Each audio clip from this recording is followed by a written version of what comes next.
Back again to my channel.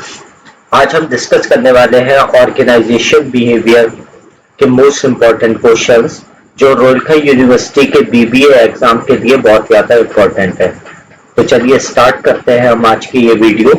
First question है आपका, dash are social inventions for accomplishing goals through group efforts. Option है इसके management, organisation, leadership and behaviour.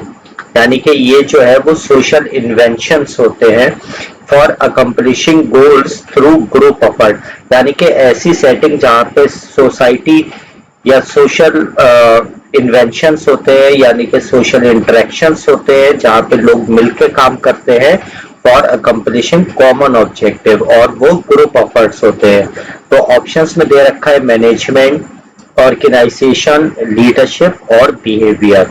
तो management नहीं होगा यहाँ पर, लीडरशिप भी नहीं होगा, बिहेवियर भी नहीं होगा, यहाँ पे होगा ऑर्गेनाइजेशंस। ऑर्गेनाइजेशंस जो है वो सोशल इन्वेंशंस होती हैं जो काम करती हैं गोल्स को अचीव करने के लिए थ्रू ग्रुप एफर्ट्स। ऑर्गेनाइजेशन की सिंपल डेफिनेशन है, organisation is a collection of people who work together for accomplishing common objectives through group effort। तो यहाँ पे राइट ऑप्शन रहेगा आपका ऑर्गेनाइजेशन। सेकंड क्वेश्चन है, which of the following is are the key features of organization, यानी कि organisation के की फीचर्स कौन से हैं। सिंपल सी बात है, जब और के फर्स्ट क्वेश्चन में दे रखा है सोशल इन्वेंशंस और यहाँ पे भी दे रखा है सोशल इन्वेंशन, तो ये भी एक फीचर होगा। ग्रुप एफर्ट्स दे रखा है तो ग्रुप एफर्ट्स भी होगा, अकम्प्लिशिंग गोल्स। ठीक है, तो इसका राइट आंसर होगा डी, यानी कि all of this is the right answer. ये सारे ही फीचर्स है ऑर्गेनाइजेशन के। थर्ड क्वेश्चन की तरफ हम बढ़ते हैं। A study of human behavior in organizational setting is, यानी कि ह्यूमन बिहेवियर की स्टडी ऑर्गेनाइजेशनल सेटिंग में अगर हम कर रहे हैं तो उसको हम क्या बोलेंगे, इंडिविजुअल बिहेवियर बोलेंगे, ग्रुप बिहेवियर बोलेंगे या ऑर्गेनाइजेशन बिहेवियर बोलेंगे। तो इसका राइट आंसर है organisation behaviour is the study of human behaviour in organisational setting. Organisation behaviour ही वो सब्जेक्ट है जिसमें हम ह्यूमन बिहेवियर की स्टडी करते हैं within the organisation. Within the organisation का मतलब है कि ऑर्गेनाइजेशनल सेटिंग में हम ह्यूमन बिहेवियर की स्टडी करते हैं कि ह्यूमन बिहेवियर ऑर्गेनाइजेशंस में किस तरीके से बिहेव करता है। फोर्थ क्वेश्चन है, scientific management approach is developed by, यानी कि साइंटिफिक मैनेजमेंट अप्रोच किसने डेवलप की थी। ऑप्शन है आपके Elton Mayo, Henri Fayol, F W. Taylor and the fourth one is Abraham Maslow. तो साइंटिफिक अप्रोच जो है वो दी थी एफ.डब्ल्यू. टेलर ने। F W. Taylor is the right answer. Scientific management approach is developed by Frederick Winslow Taylor. Who proposed bureaucratic structure is suitable for all organization। ये sentence या ये वर्ड किसने यूज किया है कि ब्यूरोक्रेटिक स्ट्रक्चर जो है वो हर ऑर्गेनाइजेशन के लिए सुटेबल है। ऑप्शन है आपके Elton Mayo, Henri Fayol, F W. Taylor, fourth option है मैक्स वेबर। तो ब्यूरोक्रेसी का कॉन्सेप्ट जो है वो किसने दिया है, मैक्स वेबर ने।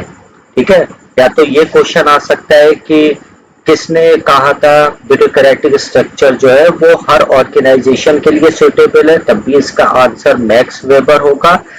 या ब्यूरोक्रेसी का कॉन्सेप्ट किसने दिया है तो उसका आंसर भी मैक्स वेबर ही होगा। सिक्स्थ क्वेश्चन है आपका, Hawthorne experiment, which was a real beginning of applied research in OB, was conducted by। तो सिक्स क्वेश्चन में पूछा गया है कि Hawthorne एक्सपेरिमेंट जो है, जो अप्लाइड रिसर्च थी ऑर्गेनाइजेशन बिहेवियर में, ये एक्सपेरिमेंट किसने कंडक्ट किया है। फर्स्ट ऑप्शन है आपका एल्टन मायो, सेकंड ऑप्शन है आपका हेनरी फेयोल, थर्ड ऑप्शन है आपका एफ.डब्ल्यू. टेलर और फोर्थ ऑप्शन है आपका मैक्स वेबर। तो हॉकथॉर्न एक्सपेरिमेंट जो है वो कंडक्ट किया था एल्टन मायो ने। सेवेंथ क्वेश्चन है प्रोसेस और administrative theory of organisation is given by. देखो इससे पहले वाले क्वेश्चन में हमने पढ़ा था कि साइंटिफिक मैनेजमेंट का कॉन्सेप्ट किसने दिया है, वो दिया है एफ.डब्ल्यू. टेलर ने, और एडमिनिस्ट्रेटिव थ्योरी का कॉन्सेप्ट दिया है हेनरी फेयोल ने। एट क्वेश्चन है whose concept states that interpersonal and human relations may lead to productivity। ये कॉन्सेप्ट किसने दिया है कि इंटरपर्सनल और ह्यूमन रिलेशंस अगर हम अच्छे से मैनेज करते हैं तो वो प्रोडक्टिविटी को इंक्रीज करते हैं। ऑप्शन है आपके एल्टन मायो, सेकंड ऑप्शन है हेनरी फेयोल, थर्ड ऑप्शन है एफ.डब्ल्यू. टेलर और फोर्थ ऑप्शन है आपका मैक्स वेबर। तो इंटरपर्सनल ह्यूमन रिलेशंस पे सबसे ज्यादा फोकस किया है एल्टन मायो ने। तो एल्टन मायो ने ये कॉन्सेप्ट दिया था कि इंटरपर्सनल और ह्यूमन रिलेशंस में lead to productivity. Ninth question है आपका टुडेज ऑर्गेनाइजेशंस आर, आजकल की जितनी भी ऑर्गेनाइजेशंस हैं वो कैसी हैं, ओपन सिस्टम है, क्लोज सिस्टम है, open as well as close या नन ऑफ दीज। तो आजकल जो है वो ऑर्गेनाइजेशंस है open system.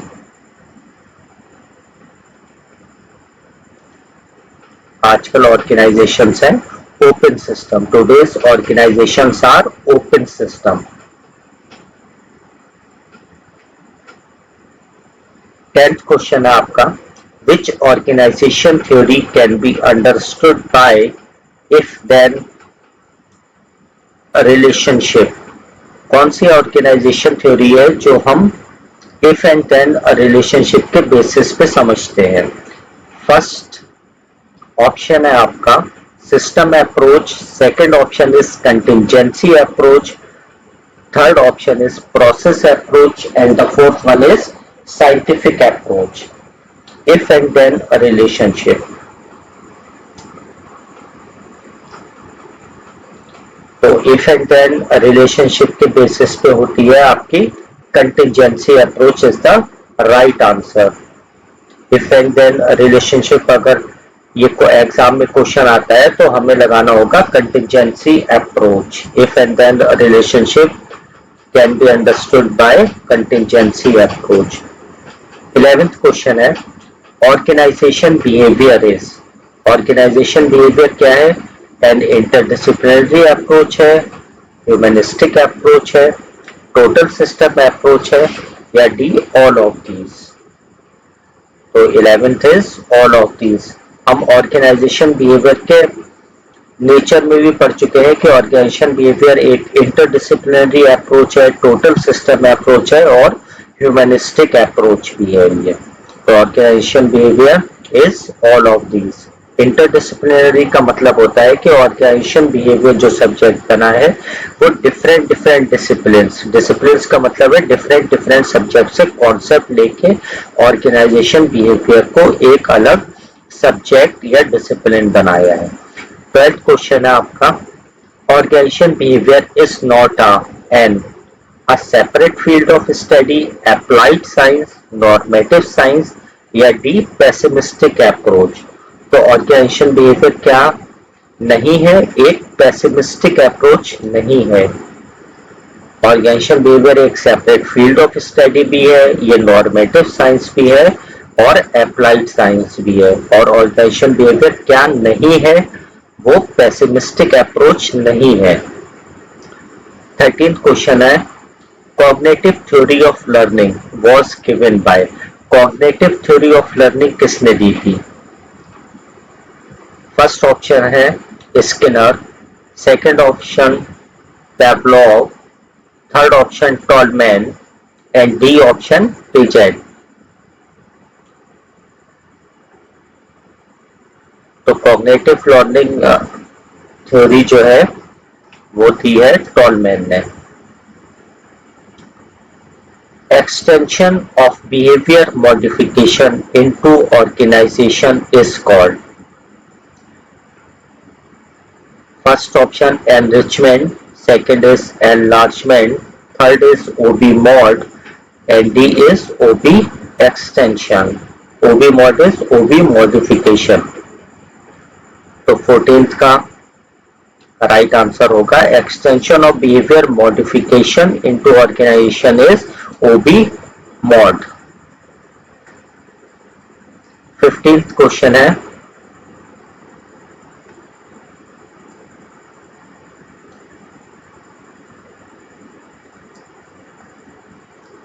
dash is a relative permanent change in behavior that occurs as a result of experience. यानी कि परमानेंट चेंज इन बिहेवियर हो रहा है जो रिजल्ट है एक्सपीरियंस के बेसिस पर. वो क्या है?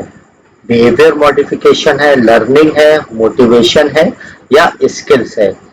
आप ये बात समझ लो, अगर परमानेंट चेंज इन बिहेवियर हो रहा है तो वो क्या होता है? लर्निंग होता है. तभी हम कहेंगे कि लर्निंग हुई है. अगर लर्निंग की वजह से आपके बिहेवियर में परमानेंट चेंज हो रहा है, any temporary change in behaviour is not learning. तो 15 का राइट आंसर होगा learning is a relatively permanent change in behaviour that occurs as a result of experience.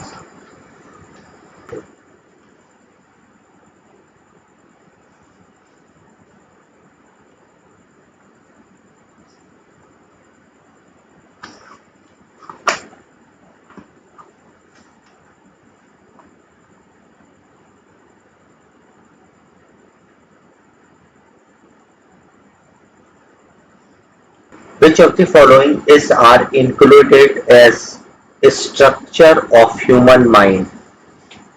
यानी कि कौन कौन सी चीजें हम इंक्लूड करते हैं. Which of the following are included as structure of human mind? Human mind के स्ट्रक्चर में कौन कौन सी चीजें हम इंक्लूड करते हैं. ऑप्शन है आपके 8 ego, super ego and fourth one is all of the above. तो इसका राइट आंसर होगा all of the above.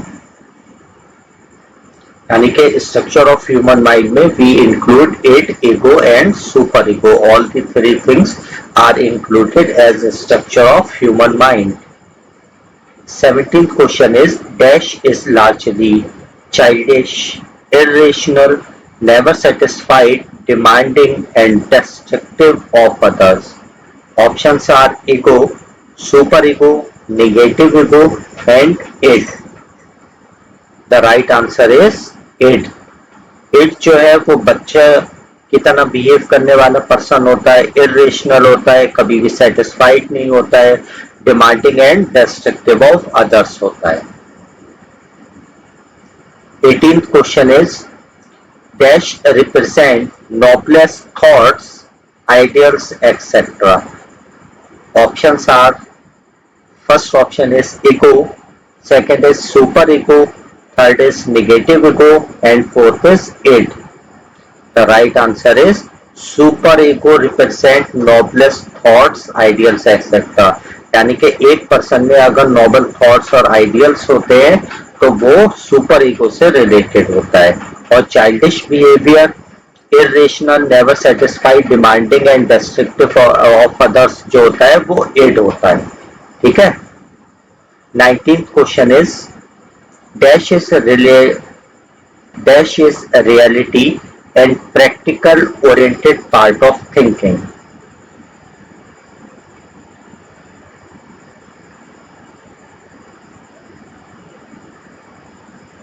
Options are first is ego, second is super ego, third is negative ego and fourth is id. यानी कि कौन सा वो mind की वो पार्ट है जो रियलिटी और प्रैक्टिकल से रिलेटेड होता है.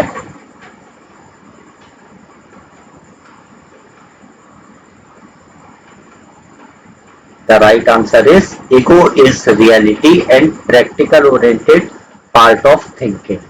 यानी कि ईगो अगर पर्सन में है तो वो प्रैक्टिकल होगा, वो रियलिटी फेस करेगा लाइफ की, उसके बेसिस पे वो डिसीजन लेता है. Next question is thematic apperception test is designed to understand perception test. Thematic apperception test means TET is designed to understand. यानी कि TET जो टेस्ट है उसको क्या अंडरस्टैंड करने के लिए डिजाइन किया गया था. Perception of individuals, second is personality of individual, third is learning of individual and the fourth one is none of these. तो right answer is learning of individual. टेट डिजाइन किया गया था ताकि लर्निंग ऑफ इंडिविजुअल को हम understand कर सकें. 21st क्वेश्चन है dash is the reactions of individuals to new or threatening factors in their work environment.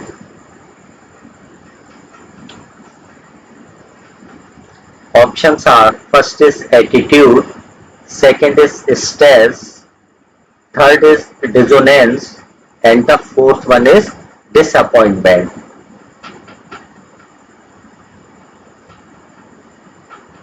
क्या रिएक्शन होता है इंडिविजुअल्स का टू न्यू और threatening factors in their work environment? इसका राइट आंसर है dissonance. Dash is the reactions of individual to new और threatening factors in their work environment. कौन सी वो चीज है जो रिएक्शंस डेवलप करती है इंडिविजुअल्स में? कोई भी नई चीज अगर हम इंट्रोड्यूस करते हैं ऑर्गेनाइजेशन में, न्यू चेंजेस इंक्लूड करते हैं तो लोगों को थ्रेटन हो जाते हैं, वो घबरा जाते हैं अपने वर्क एनवायरनमेंट में. तो उसको हम क्या बोलते हैं? एटीट्यूड बोलते हैं, स्ट्रेस बोलते हैं, डिसोनेंस बोलते हैं या डिसअपॉइंटमेंट बोलते हैं. देखो कोई भी ऐसी चीज जिससे आप डरे घबराएं नई चीज से, तो वो होता है आपका स्ट्रेस. ठीक है, स्ट्रेस जो होता है वो रिएक्शन होता है इंडिविजुअल्स का टू न्यू और threatening factors in their work environment. इसकी वजह से स्ट्रेस डेवलप होता है. 22nd क्वेश्चन है which of the following is are not job related source of stress? कौन सा job related source of stress नहीं है? Role ambiguity, second is role overload, third is ethical dilemmas, fourth one is career concern.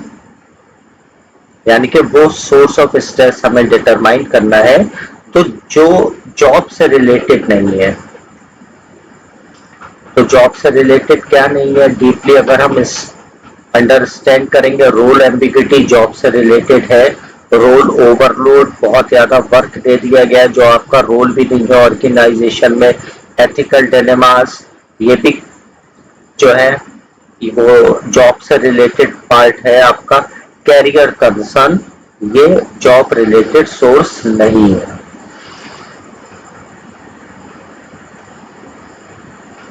Twenty third question है which of the following is are not organizational factors causing stress? इसमें भी यही पूछा गया है कौन सा ऑर्गेनाइजेशन फैक्टर नहीं है जिसकी वजह से स्ट्रेस क्रिएट होता है. तो कौन सा नहीं है? Task demand, second is role demand, third is role conflict and the fourth one is satisfaction. कौन सा फैक्टर, कौन सा ऑर्गेनाइजेशन फैक्टर इन चारों में से नहीं है जो स्ट्रेस कॉज नहीं करता है? तो role demand, role conflict, task demand या सेटिस्फैक्शन.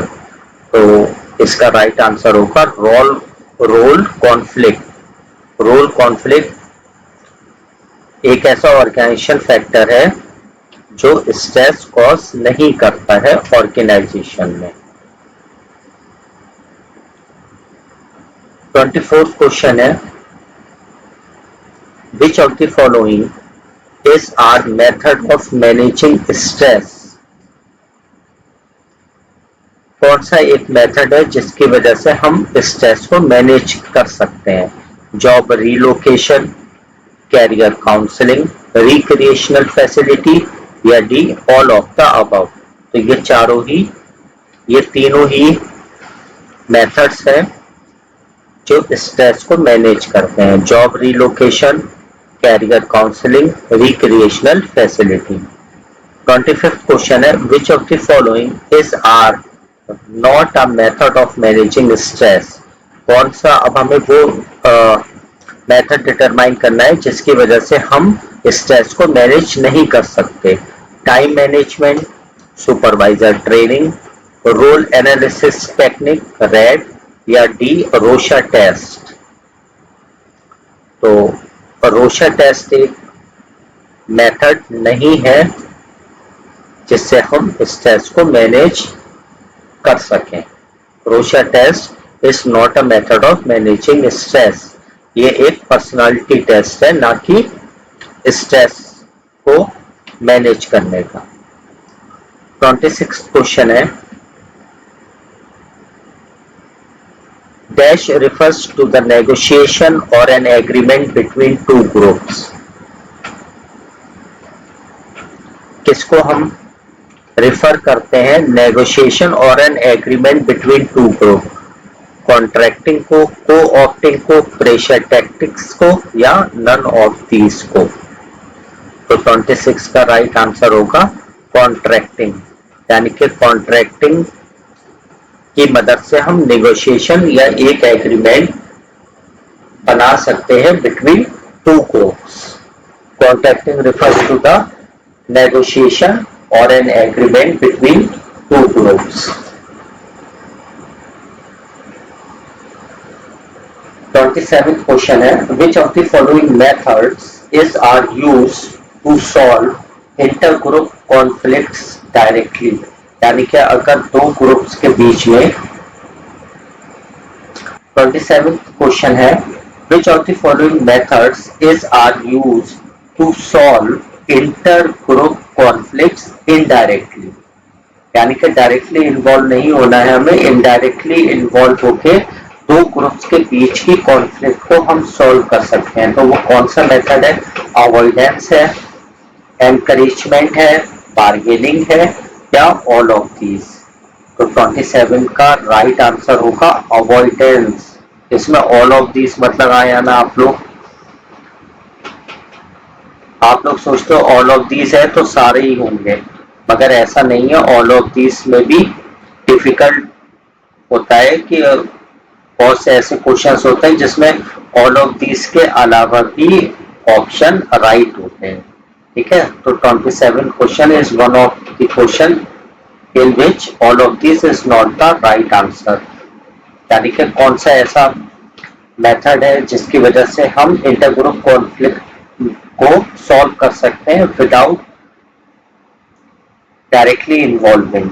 यहाँ पे इनडायरेक्टली इन्वॉल्व होना है हमें। तो सबसे बेस्ट मेथड है कि दो ग्रुप के बीच की कॉन्फ्लिक्ट को सॉल्व करने का अवॉइडेंस, यानी कि अवॉइड करना चाहिए हमें इंटर ग्रुप कॉन्फ्लिक्ट्स, तभी हम इनडायरेक्टली उनको सॉल्व कर सकते हैं। 28 क्वेश्चन है, which of the following is are not direct method to solve inter group conflict? कौन सा डायरेक्ट मेथड नहीं है जिससे हम इंटर ग्रुप कॉन्फ्लिक्ट्स को सॉल्व करते हैं? Problem solving, second is domination by the management, third is removing key figures in conflict, या persuasion।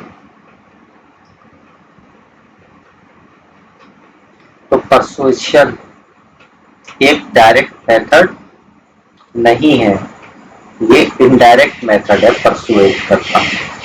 ठीक है, तो इसका 28 का राइट आंसर होगा persuasion. Persuasion is not direct method to solve inter group conflict. Persuasion क्या होता है? यानी कि परसुएट करना, ये लोगों पर दबाव बनाना, तो हमें इनडायरेक्टली इन्वॉल्व होना पड़ेगा उसमें। 29th क्वेश्चन है, a technique to bring changes in the entire organization rather than focusing attention on individuals to bring changes easily.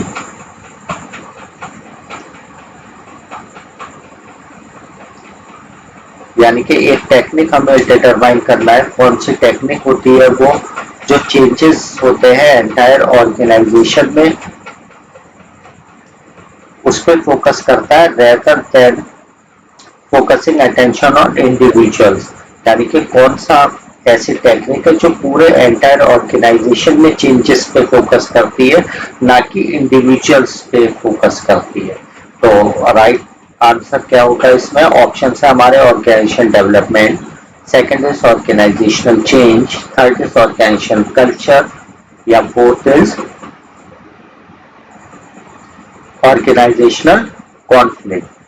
तो ऑर्गेनाइजेशन डेवलपमेंट एक ऐसी टेक्निक है जो चेंजेस लाती है पूरी ऑर्गेनाइजेशन में। नेक्स्ट क्वेश्चन है, which of the following is or OD यानी कि ऑर्गेनाइजेशन डेवलपमेंट इंटरवेंशन टेक्निक्स है? First is sensitivity training, second is MBO, third is quality of work life, या fourth all of the above. तो ये सारी ही techniques OD intervention techniques हैं। Sensitivity training, MBO management by objective, quality of work life, all three are OD intervention techniques. 31st question है, which of the following is not an important issue relating to goal setting theory? यानी कि कौन सा एक important issue नहीं है जो गोल setting theory हमें बताती है? Goal specificity, equity among workers, feedback, या डिफाइनिंग द गोल। तो equity among workers is not an important issue relating to goal setting theory. Goal setting theory हमें यह बताती है कि ऑर्गेनाइजेशन या ग्रुप्स को सबसे पहले अपना गोल सेट करना है, फिर उन गोल्स को अचीव करने के लिए जो भी हमें स्टेप्स लेना है उसको हमें इम्प्लीमेंट करना है।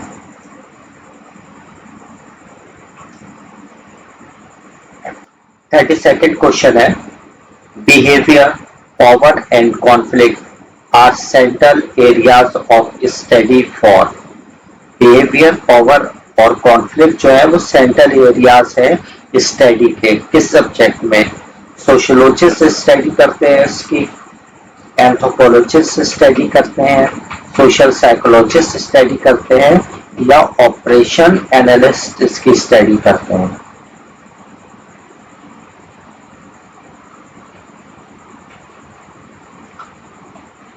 तो इसका राइट आंसर होगा सोशियोलॉजिस्ट। यानी कि सोशियोलॉजी में हम बिहेवियर के बारे में भी स्टडी करते हैं, पावर के बारे में भी स्टडी करते हैं और कॉन्फ्लिक्ट के बारे में भी स्टडी करते हैं। ये तीनों ही topic central areas of study है सोशियोलॉजी में।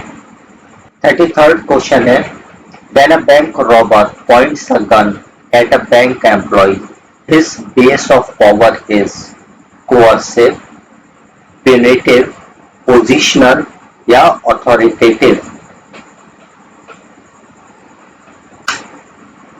यानी कि एक बैंक रॉबर अगर बैंक एम्प्लॉय की तरफ गन करके जो चाहे वो करवाना चाहता है, तो उस बैंक रॉबर के पास उस समय कौन सी पावर है? कोअर्सिव, प्यूनिटिव, पोजिशनल, या अथॉरिटेटिव। तो बैंक रॉबर के पास कौन सी पोजीशन है एट प्रेजेंट? कोअर्सिव पावर, यानी कि वो फोर्सफुली करवाना चाहता है बैंक एम्प्लॉय से वो काम जो वो नहीं करना चाहता। 34th क्वेश्चन है, the managers of a multinational company are located in France, India, Brazil and the United State. यानी कि द मैनेजर्स ऑफ आर यानी कि मैनेजर्स जो है मल्टीनेशनल कंपनी के वो फ्रांस में भी हैं, India, Brazil and the United state. Which decision making technique seems most reasonable for this organization? ऐसी ऑर्गेनाइजेशन के लिए कौन सी डिसीजन मेकिंग टेक्निक जो है मोस्ट सुटेबल है? ऐसी मल्टीनेशनल कंपनी जिसके हेड ऑफिस या मैनेजर्स जो है डिफरेंट कंट्रीज में है। A postal service interaction, a brainstorming session, a nominal discussion या एन इलेक्ट्रॉनिक मीटिंग। तो सिंपल सी बात है, अगर डिफरेंट कंट्रीज में है तो पोस्टल सर्विस से भी काम नहीं चलेगा। ब्रेन स्टॉर्मिंग सेशन के लिए हमें एक टेबल पे प्रेजेंट होना पड़ेगा। नॉमिनल डिस्कशन भी नहीं पॉसिबल है। एंड इलेक्ट्रॉनिक मीटिंग से हम कन्वर्सेशन कर सकते हैं, इंटरेक्शन कर सकते हैं या कोई भी डिसीजन ले सकते हैं। 35th क्वेश्चन है, what do we call it when we judge someone on the basis of our perception?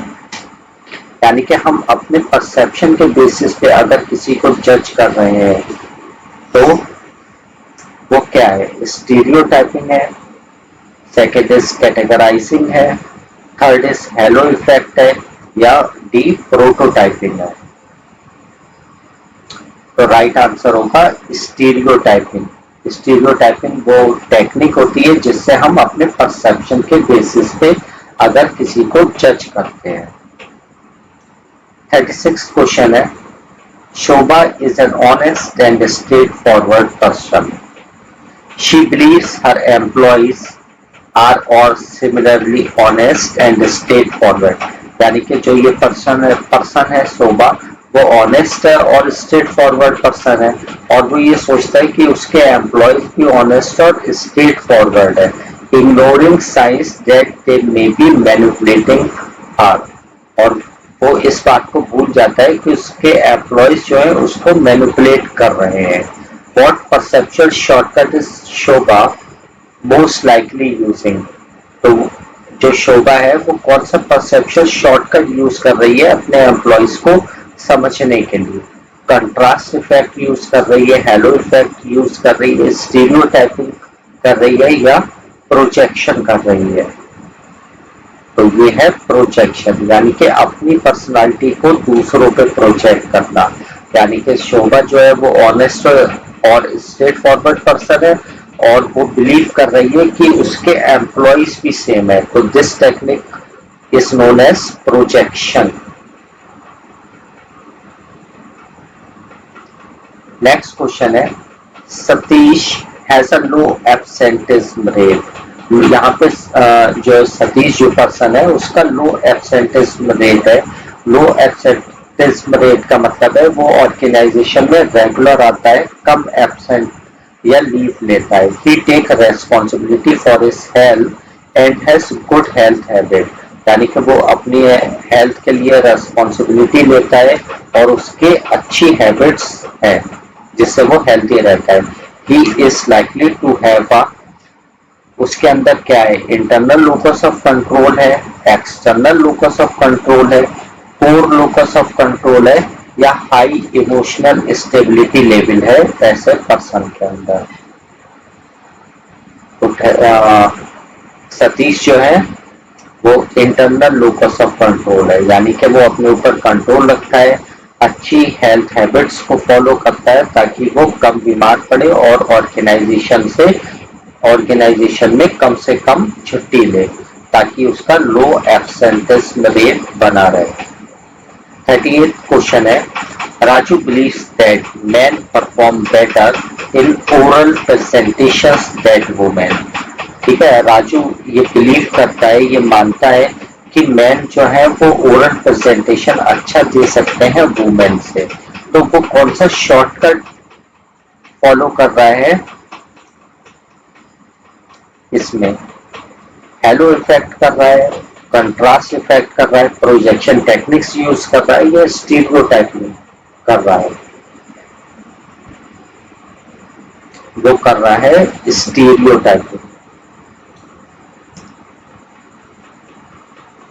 ठीक है, Raju believes that man perform better.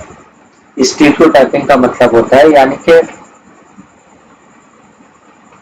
आपके मन में कोई भी बात घर कर गई है, यानी कि आपने लोगों के बारे में ऐसी धारणा बना रखी है, तो उस धारणा को हम स्टीरियोटाइपिंग कहते हैं, चाहे वो सही हो या नहीं हो।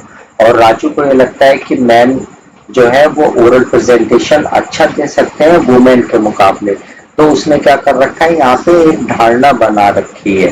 तो वो कौन सा शॉर्टकट यूज कर रहा है यहाँ पे, in understanding the behaviour of his और हर एम्प्लॉइज इज स्टीरियोटाइपिंग यूज कर रहा है वहां पे। ठीक है।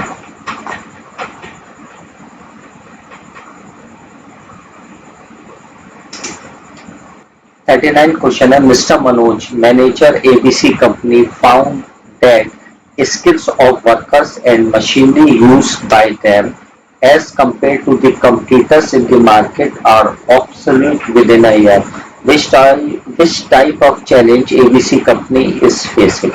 यानी कि जो मिस्टर मनोज है वो मैनेजर है एबीसी कंपनी के, और उसने ये पाया कि स्किल्स ऑफ वर्कर्स, जो भी वर्कर्स वहां पे काम कर रहे हैं उनकी स्किल्स और मशीनरी दोनों ही ऑब्सोल्यूट हो चुकी है या हो जाएंगी 1 साल के अंदर, जबकि कंपटीटर्स के पास अच्छी मशीनरी और स्किलफुल वर्कर्स हैं। तो यहाँ पे वो कौन सा चैलेंज फेस कर रहा है, high quality and low quality, globalization and culture, या रैपिड पेस ऑफ चेंज, या मल्टीपल स्टेक होल्डर्स। क्वेश्चन को ध्यान से समझिए क्या कहना चाह रहा है।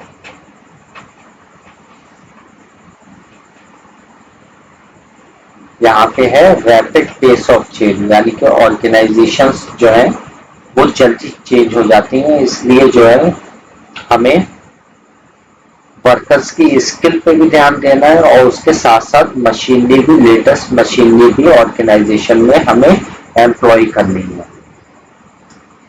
40 क्वेश्चन है, according to Robert Katz, when manager have the mental ability to analyze and diagnose complex situation they possesses, यानी कि रॉबर्ट कैट्स के अकॉर्डिंग अगर मैनेजर्स के पास ये मेंटल एबिलिटी है, जो मैनेजर्स एनालाइज कर लेते हैं और डायग्नोज कर लेते हैं, कॉम्प्लेक्स सिचुएशंस को अच्छे से हैंडल कर लेते हैं, तो उनके पास कौन सी स्किल्स है, टेक्निकल स्किल्स है, लीडरशिप स्किल्स है, प्रॉब्लम सॉल्विंग स्किल्स है, या कॉन्सेप्चुअल स्किल्स है।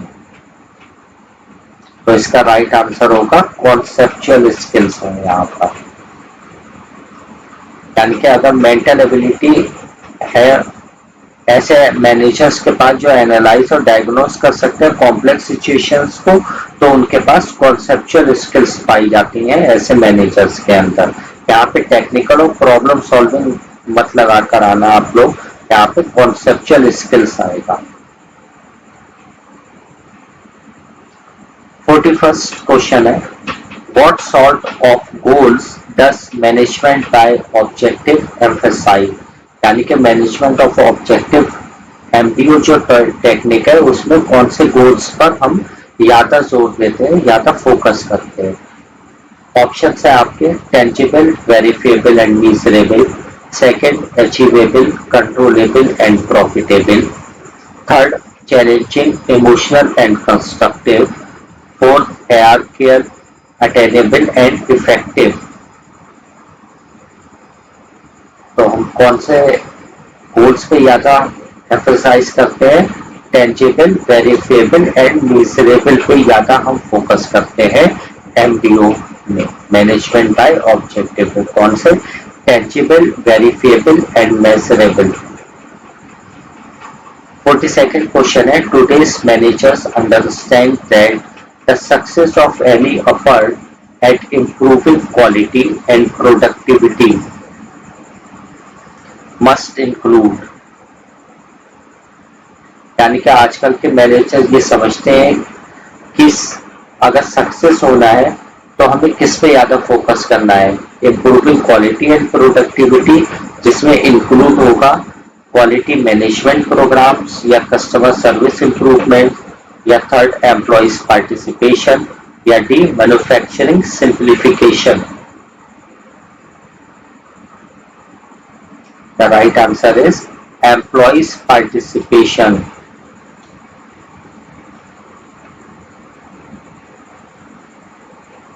ठीक है, आजकल के मैनेजर्स अंडरस्टैंड करते हैं अगर हम किसी भी ऑर्गेनाइजेशन को सक्सेस होना है, that the success of any effort at improving quality and productivity, अगर हमें improve करना है quality और productivity तो employees का participation बहुत जरूरी है। अगर employees voluntarily participate नहीं करेंगे तो organizations और managers अपने goals को easily achieve नहीं कर सकते। 43rd क्वेश्चन है which of the following would be least likely to pose a barrier to cross cultural communication, यानी कि हमें ऐसा ऑप्शन आइडेंटिफाई करना है जो बहुत कम असर डालेगा क्रॉस कल्चर कम्युनिकेशन में बैरियर का। Tone difference, word connotations, political correctness, differences among perception. तो इसका राइट आंसर होगा पॉलिटिकल करेक्टनेस। ये least likely to pose a barrier to cross cultural communication। 44 question है which of the following theory is proposed by Clayton Alderfer। तो एल्डरफस ने theory दी थी ERG theory. ERG theory means existence, relatedness and growth need theory. ERG theory was given by Clayton Alderfer।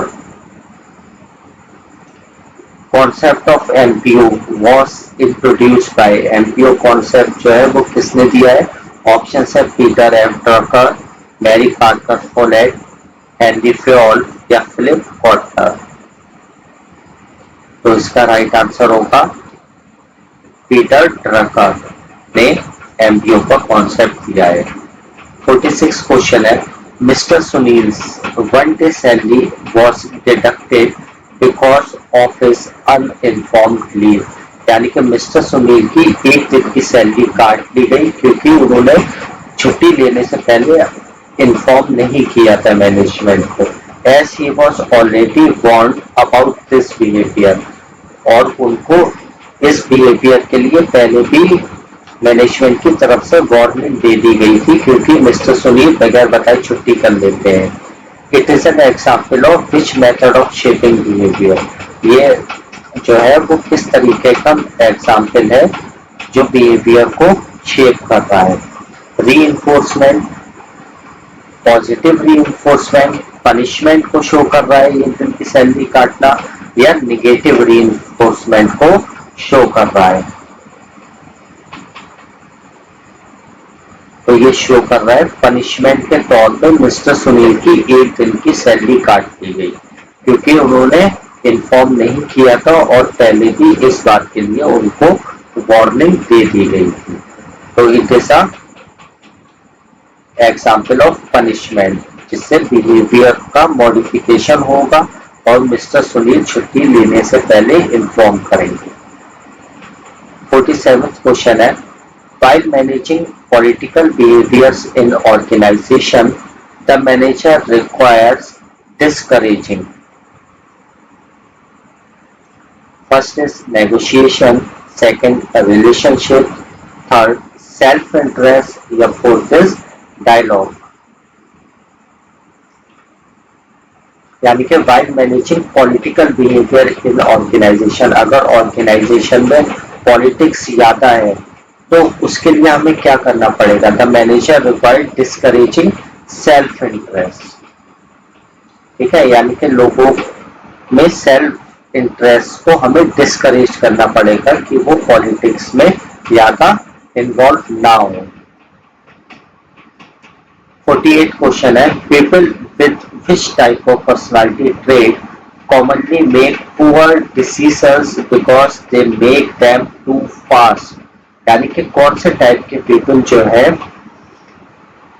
वो poor decisions लेते हैं क्योंकि वो बहुत जल्दी डिसीजन ले लेते हैं। Type A personality, type B personality, self monitors या एक्सट्रोवर्ट्स।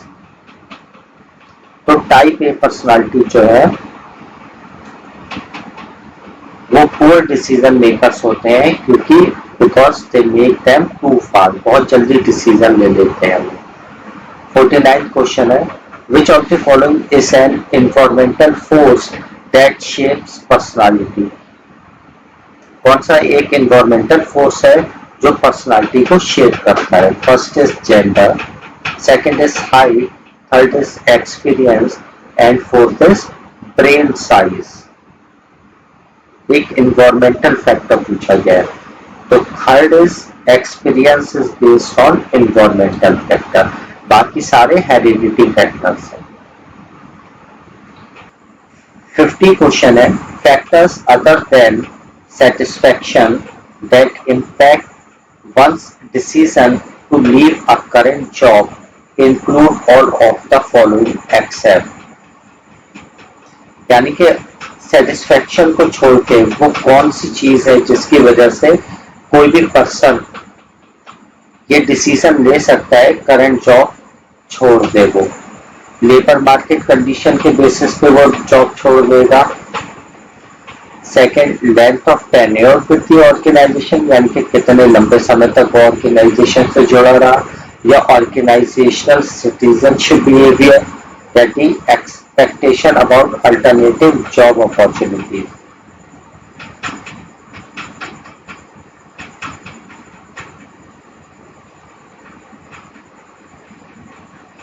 इसका राइट आंसर होगा ऑर्गेनाइजेशनल सिटीजनशिप बिहेवियर। एक ऐसा फैक्टर है, इसको छोड़ के factors other than satisfaction that impacts one decision to leave a current job include all of the following except, यानी कि ऑर्गेनाइजेशन सिटीजनशिप बिहेवियर को छोड़ के ये बाकी तीनों फैक्टर्स की वजह से कोई भी पर्सन अपनी करंट जॉब छोड़ सकता है। लेबर मार्केट कंडीशन की वजह से, length of tenure with the organisation, या expectation about alternative job opportunities.